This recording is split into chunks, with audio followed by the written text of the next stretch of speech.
Good afternoon, ladies and gentlemen. Welcome to NSI Kanpur, a temple for all the scientists, technologists, and engineers. Also, welcome to 79th Sugar Convention and Expo of STI. So, respected Chairman Singla sir, respected Vice Chairman Kameshwara sir, and Professor Narendra Mohan ji, and my colleagues Anurag Goyal ji and Kiran Angwal. So it's really a great pleasure to be addressing and trying to explain a few things about ethanol and production of ethanol without damaging the environment. So actually my job is very easy. You all know the reason. We have a star batsman in the panel, Professor Narendra Mohan ji. So he has scored all the sixes, switch hits and powerful boundaries. So I'll try to play very smartly here and try to nudge and edge and take few singles so that run rate is maintained. So let me try this. So today my topic is environment friendly technologies to meet GOI T20 EVM targets. I would like to thank STI and especially my friend Mr. Awasthi ji for this opportunity. So this is the ethanol molecule which has become the talk of the town in India today, and also it is inspiring millions of people. Not only technologists, engineers and business people, also the farmers and their children. So ethanol earlier used to be known as chemical or alcohol or fuel. But nowadays it is known as the farmer's friend. It is helping the farmers to double their income, and also it is also helping the environment because it is reducing the carbon dioxide emission by 40% as compared to petrol. So apart from this, in India, since we import a lot of oil, it is also helping us to reduce the oil imports, which is helping us to become a self-reliance in India. So this is all now possible only because of one factor, which everyone knows. Our beloved Prime Minister Narendra Modi ji, also supported by Narendra Modi here. So he is the one who, in fact, when he was Chief Minister of Gujarat, we had an opportunity to make some presentations on ethanol. So even though that subject was very new to everyone, including us, but ever since I know that he's been giving equal emphasis with all his busy schedules. When he was Chief Minister, then he became Prime Minister. So whatever we are now seeing, it is only because of him. And I am very confident and sure his dream or his vision of doubling the income of farmers will be true very soon. Because earlier, with this ethanol policy, all the sugar factories, sugarcane farmers were getting benefited. Now with grain ethanol policy, he is also bringing all other farmers who are not growing the sugarcane. So we must all thank him for all his vision and his team. So basically this is a typical gasoline consumption. This year it was around 27 million metric ton per annum. It is projected to go up to 2030, up to 41 million metric ton. So this projection is made considering slowdown due to the COVID and also introduction of the EVs. This is very important. Earlier, we used to project in all the presentations that gasoline or petrol consumption will go up by 8 to 10%. Now, with all these new happenings, especially with the EVs, it may come down to 3.3 to 4%. But still, there is a growth of petrol. This is very important for all of us. So, with all the projections of increasing in blending rate by the government and the present consumption of ethanol, which is around 320-330 crore liters, so we will go up to almost 1,000 crore liters by 2025-26. So there is a 3-time jump in the ethanol demand. So I would like to just explain on this. Right now we have already achieved 320 plus crore liter of blending. That means we have that much capacity already built. And with all the projects my team is doing, we can expect another 200 crore liters increase in the production. and there are other companies, including ISJEC, they are all contributing to another 200 crore liters. So that means we can have very easily 700 crore liters of ethanol in next 2 to 3 years time. So still there is a gap of 200-300 crore liters. So of course everyone is aware of this. UP, Punjab, Haryana, Karnataka, Maharashtra are producing already more than 10% ethanol. So excess ethanol is going to other states where there is no ethanol. So in this very important is there are few states like Tamil Nadu, Kerala, Pondicherry, all together there is a deficit of 125 to 135 crore liters, and Gujarat also is having a deficit of 50-55 crore liters. UP will be self-sufficient, Maharashtra will be self-sufficient, and Karnataka thanks to sugar industry. And of course in Punjab, Haryana, and many other states like Odisha, Chhattisgarh, Bihar, there is plenty of grain. So there I think more grain ethanol could be produced. So this is again like Professor Narendra Mohan ji has explained that 50% of ethanol will come from sugar industry, 50% will have to come from grain. So there is a big opportunity. There are quite a few sugar companies who are having an ethanol plant from molasses or sugarcane. They are already implementing grain section for the off-season. So with the kind permission of Chairman, I would like to introduce my company and my team. And also I would like to introduce Emax Technology. And also we would like to talk about the environmental effects on implementing the ethanol program. So we are a technocrat driven company based out of Pune. We are about 200 engineers, 400 technical workers, skilled workers, and we are established in 2009, but 2014 onwards we started building EPC projects. We have already executed more than 63 projects and another 12 are under commissioning.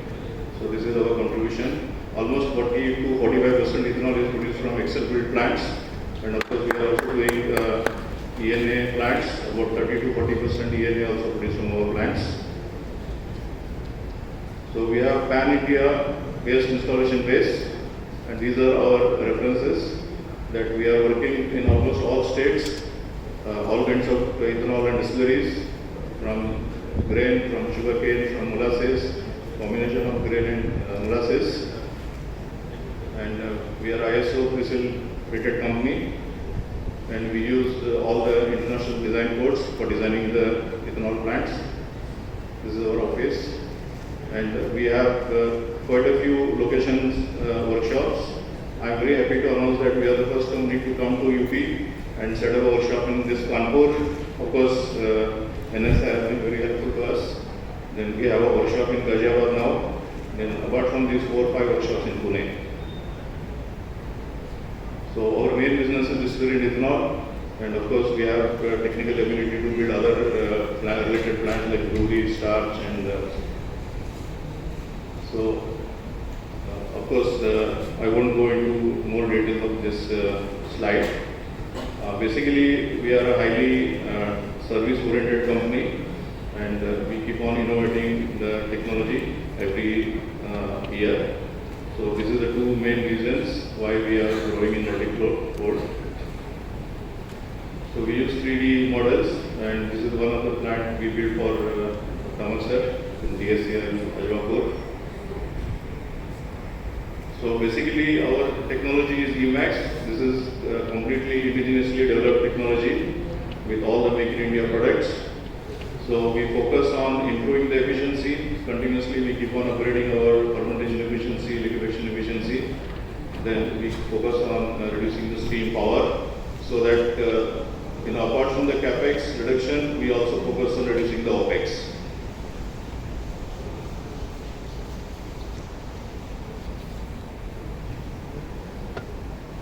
See, in today's industry, apart from efficiency, high quality and low energy, there are 2 more parameters which are very, very important, especially when we are doubling or tripling the ethanol production. So we need to take care of the environment. So for that, first and foremost is the water footprint, because 1 liter of ethanol or alcohol will require at least 6 to 7 liters of water. So that continuously all the technology providers, including Excel, we are trying to reduce it to say about 4. In case of grain, we are able to achieve below 4. And in case of molasses and of course sugarcane, it is practically it is 0. So continuously we need to reduce the water requirement for the ethanol plant. Otherwise, if you consume more water, then if you will end up damaging the environment. So secondly, that we have to also take care of all the surrounding environment, villages, because almost all the sugar mills, ethanol plants are now more or less situated in the areas where there is a lot of population. So we have to be very careful. We shouldn't disturb the local environment. We should also take care of the other groundwater pollution, solid pollution, and also the air pollution. So all ethanol plants has to be generally, that is now. So of course, if you see this slide, that you will know that when we grow crops, whether it is sugarcane or it is corn for the ethanol production, it requires a lot of CO2. Then ethanol is produced. Then when we burn the ethanol in the automobiles, we again produce the CO2. So we can have a balance of ethanol, requirement of CO2 for ethanol production via crops and emission of carbon dioxide by the automobiles. We can have a balance and we can try to achieve net zero carbon emissions. So that is the advantage of ethanol.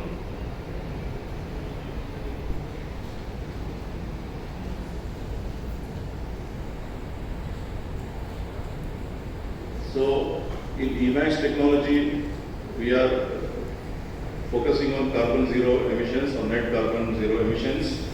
So for that we adopt 3R principles with reduce. So how do we reduce effluent? So it is by continuously increasing the alcohol percentage.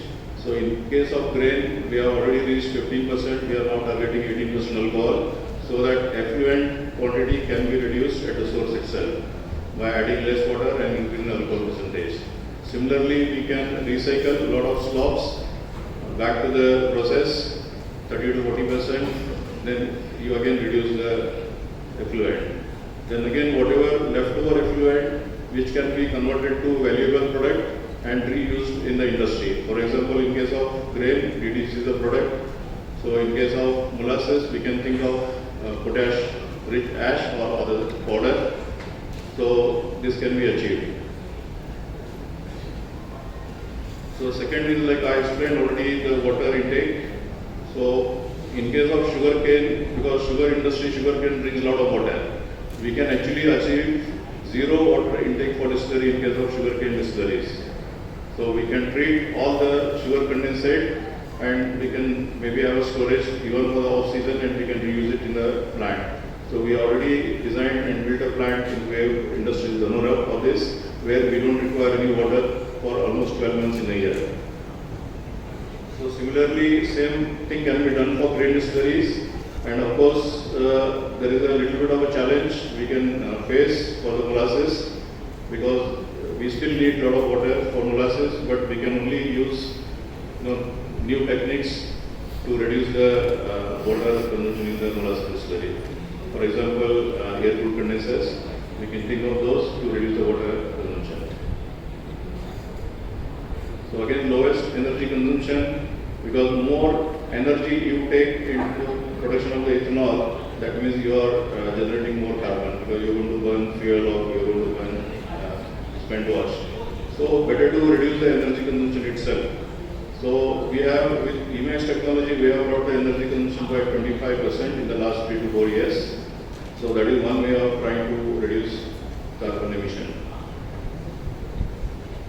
Thirdly, use of renewable green fuels, because again, like I have seen in few industries where they burn 100 tons of coal along with the cement boiler to generate 100 kg of ethanol. So this is a very funny aspect of the industry, because we are trying to generate renewable energy, ethanol, But in order to produce that, we use coal along with the spent wash boiler and generate renewable fuel. So I think all spent wash boiler, in my opinion, should be designed for biomass, like how KCP and ISGEC they have this technology. I think one should adopt this and try to minimize the use of coal, especially when you are talking about ethanol. So of course, generally and value-added byproducts. So of course, potash is another valuable product that is required by the farmer. We can think of generating more potash and giving to the farmer, because in India the cost of potash is very high. So all the technology developers, including the spent wash boiler companies, should actually integrate the potash plant along with their boiler, so that the valuable potash is recovered and given into the industry. Similarly, in case of DDGS, like Narendra Modi rightly pointed out, with all the 400 crore liter production of ethanol from grains, there will be definitely glut of DDGS, because the DDGS primarily goes to cattle feed. With our present quality of DDGS, it is not exportable to Western countries. We have been exporting to Africa and Bangladesh. I think we need to really improve DDGS quality. So otherwise, DDGS prices will fall and the grain ethanol feasibility will be in big question. So another possibility is that the DDGS has a lot of proteins. In case of broken rice, it is 45%. In case of corn, it is around 32%. So we are also working on converting this protein or DDGS suitable for human consumption, like whey protein. So this is also another value addition which can be thought of. So with all these developments in the technology, I am very sure that we can have a net carbon zero emission target. Of course, these are few numbers. We are continuously upgrading the technologies, considering efficiency improvement, energy consumption reduction, and try to achieve delta D and recycle. So these are our new numbers of the EMAX 3 version of the technologies. So we have quite a few operating plants based on these numbers. So where here you can see that water usage is continuously coming down from every year. So sooner or later, even the Pollution Control Board or MOF will put a very stringent norm on the water consumption. So we are all working in this direction.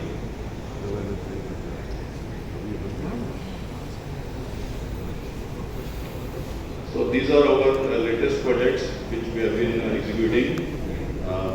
Even though personally, even I want to build a smaller plants, 200 KL, 300 KL, because of the reasons Professor has already explained to all of us. But there are few companies who are very keen and aggressive, and they have foolproof feasibility in the plan, feedstock plan for the whole year. So they want to build bigger plants. Now we are building India's largest grain or ENA or ethanol distillery for Gulshan Polyoil in Madhya Pradesh. It is a 450 KL. And second plant is 800 KL on molasses or sugar cane. This belongs to Ugar Sugar Works. Of course, here they want to do sugarcane juice in the season, and the off season we are thinking of doing processing the raw sugar. Of course, raw sugar with a very low quality can be also thought of. We don't need to do a raw sugar which is now done with a better equipment, so we can actually leave a lot of impurities in the raw sugar so that it is more digestible to the yeast in the fermentation. So this is what we are thinking. Right now we have conducted quite a few trials, and we are able to ferment raw sugar with 5 to 10% addition of molasses. Technically it is feasible, but in terms of pricing, in terms of the government policies, I think all of us should work on it.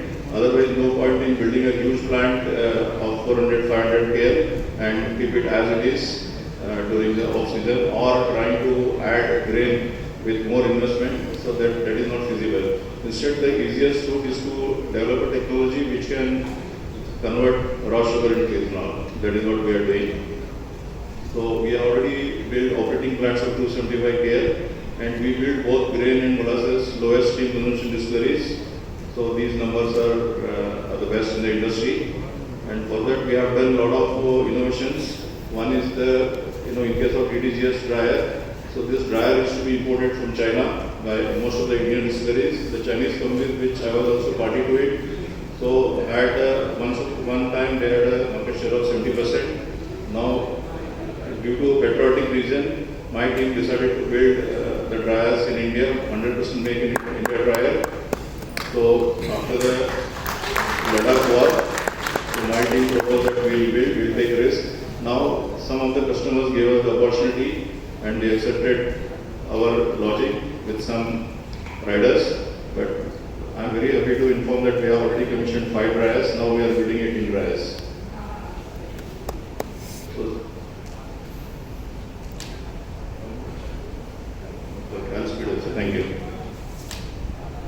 So, of course, apart from sugarcane and